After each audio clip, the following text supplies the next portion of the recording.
Hello everyone, welcome to the Green and Clean YouTube channel where I talk about my EV experience and knowledge. My name is Vittal and today's episode is about charging infrastructure here in India. In my previous episode, I had covered about range anxiety. If you have not checked it, please do watch it.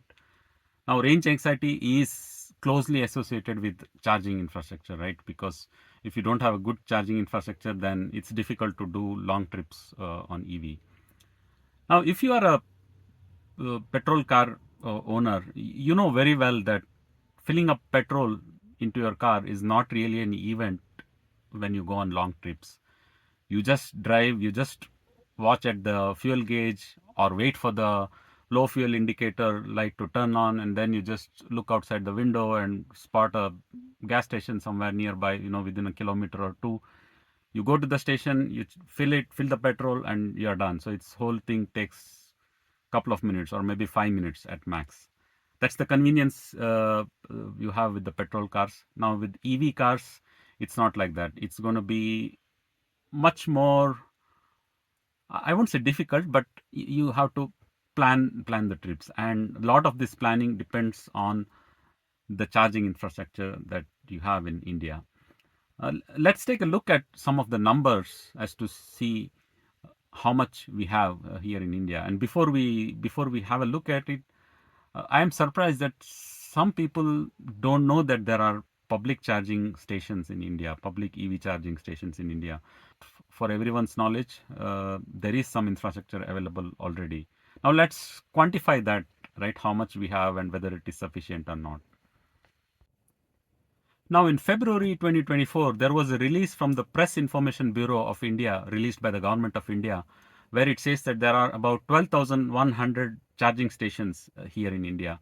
Whereas, according to some other data, which is like, sites like evyatra.com, which is again from Government of India, the number is somewhere close to 16,100, something like that. So, there is plenty of charging infrastructure available, charging stations currently in India. Let's take a look at those numbers, right? How it is spread across. So as you can see this graph, it looks like the number of stations are pretty well spread across India. So you will see some places where there are many, some places not so much, but it is quite spread out. And what is interesting to note is that even in Andaman and Nicobar Island, right? So you have how many? About 4 charging stations. So that's pretty cool according to me. Now, if we look at state-wise how this number spreads out, so you can see in this map here, thanks to GB Varkale who compiled this for us. So as you can see, Karnataka leads over other states, more than 5,000 stations. Maharashtra more than 3,000 stations.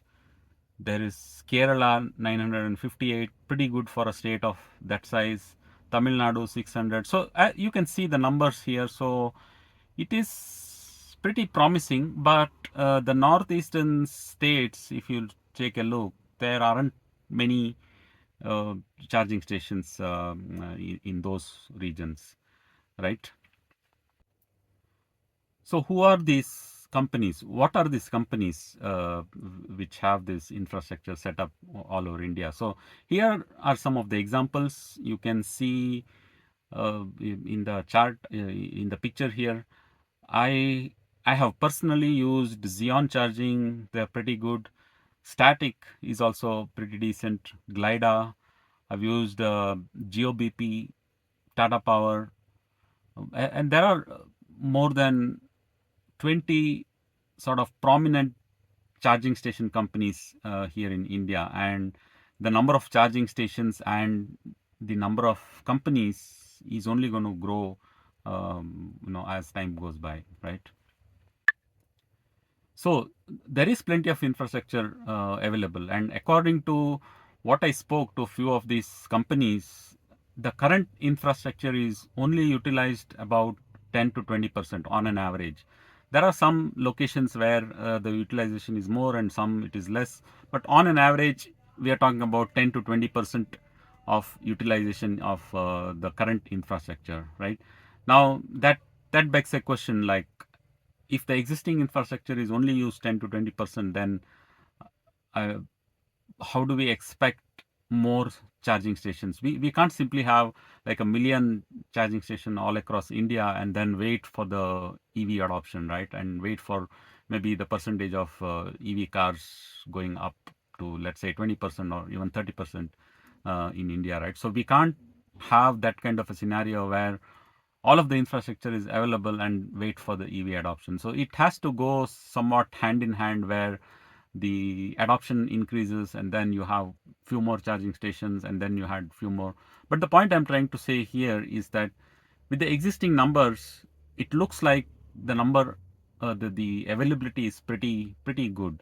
In my experience, I have so far driven about 11,000 kilometers and might have charged roughly about 20 times with public chargers, and only once I found there is a line for charging, so I had to wait for charging.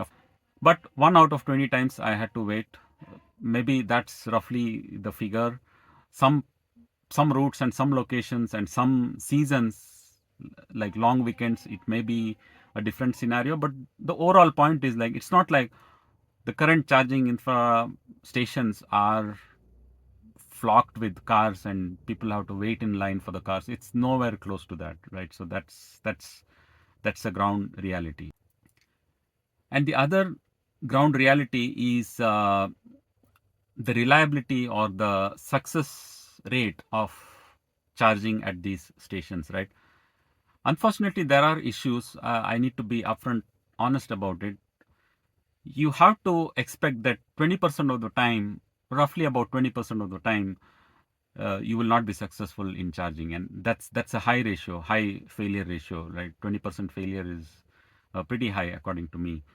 uh, what are some of the problems, right? As I've said, first, there may be a line, the chargers may be occupied, so you have to wait for your turn. So that is one of the problem. The second common problem is power cuts, right? I've experienced power cut, I think, once or twice out of my 20 charging experience. So that's really an issue. And then sometimes you have the power, but there is some voltage fluctuation and things like that, because of which the charging doesn't start. So you have to just walk off from that station and try the next one. So that's the third issue. Then the fourth issue is the connectivity between the charging station and the servers of those companies, right? So sometimes the internet is broken and the charging doesn't work. So these are some of the real issues. In my experience of 20 charging sessions, I think around 4 or 5 were failures. So it is roughly about 75 to 80% success rate. So your plan has to take into consideration these scenarios. So you should always look for a second option or a third option where you have to charge, and that's the ground reality.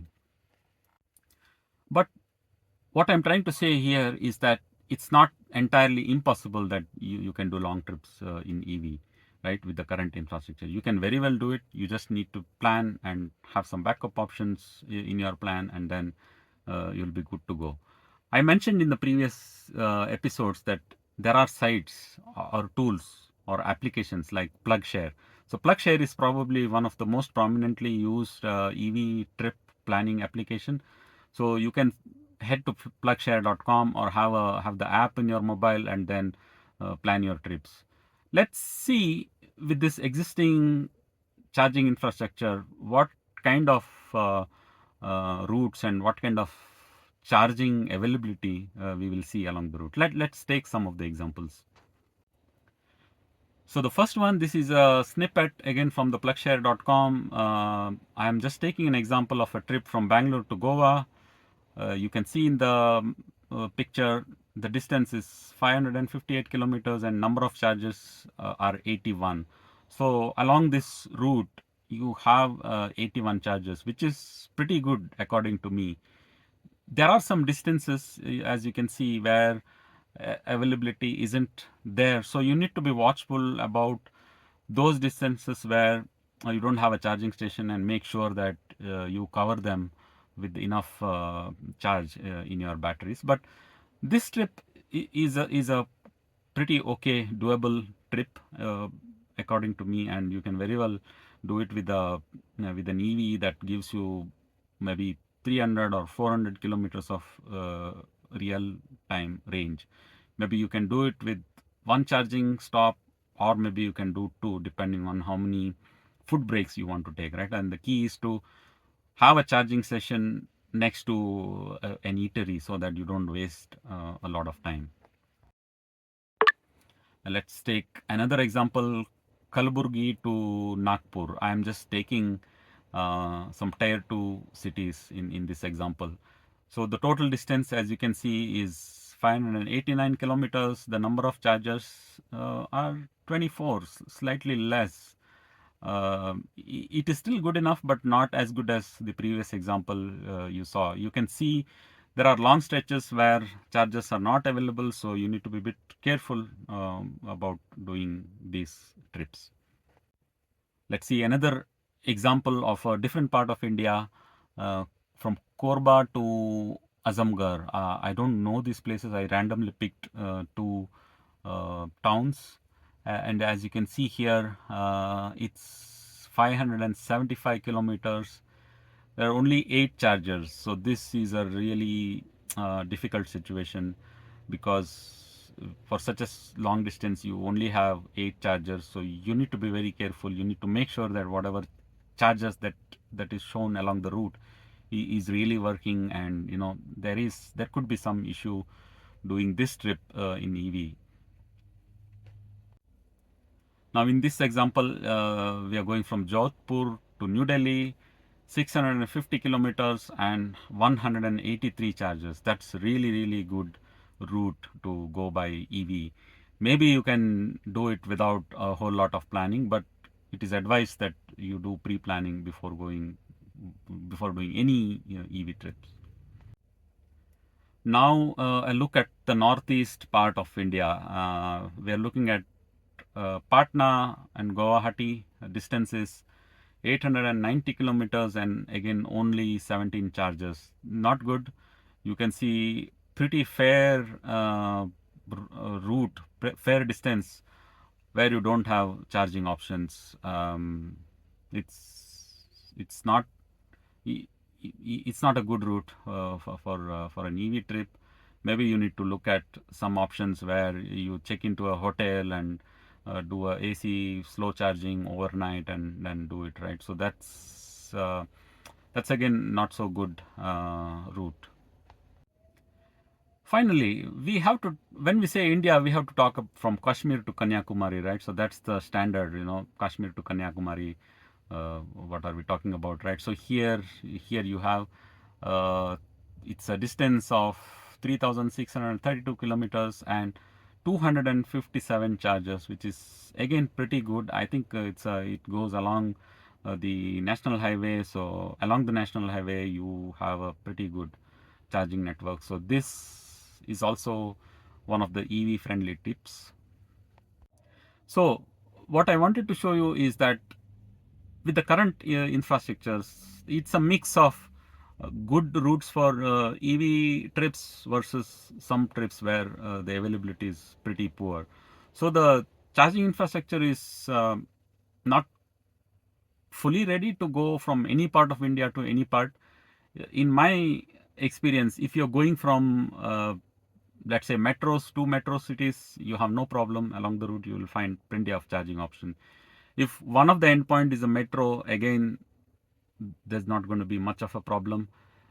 Between tier 2 cities is okay. You need to be a bit careful, but it is doable. But doing long trips between, let's say, two rural areas which are separated by a few hundred kilometers, then that's where there is a problem. So I don't advise anyone to do such EV trips between two such points unless you are very sure about how you're going to take care of the charging.